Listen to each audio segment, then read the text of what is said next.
अहम खबर है, सुप्रीम कोर्ट ने बानी पीटीआई के खिलाफ तौहीन अदालत की दरख्वास्त समाअत के लिए मुकर्रर कर दी है।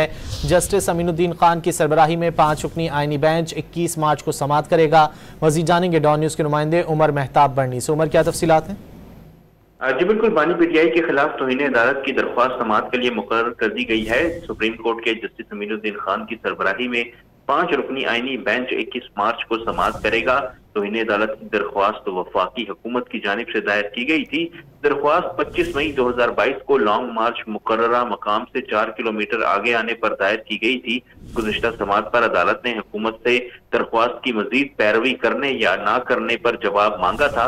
अदालत ने हुकूमती वकील को केस गैर मौसर होने की ऑब्जर्वेशन देते हुए हिदायत लेने का हुक्म दिया था। बानी तहरीक इंसाफ की जानिब से भी सलमान अकरम बाजा ने जवाब जमा करवा रखा है। अदालत ने 2022 में लॉन्ग मार्च के लिए G9H9 का ग्राउंड का मकाम मुख्तस करने का हुक्म दिया था। बानी पीटीआई के वकला ने मुकर्ररा मकाम तक लॉन्ग मार्च करने की यकीन दहानी भी करवाई थी। बानी पीटीआई की क़यादत में लॉन्ग मार्च 26 मई 2022 को जिना एवेन्यू पहुंचकर इख्तिताम पजीर हुआ था। जी बहुत शुक्रिया उमर बर्नी इन तफसीलात के लिए।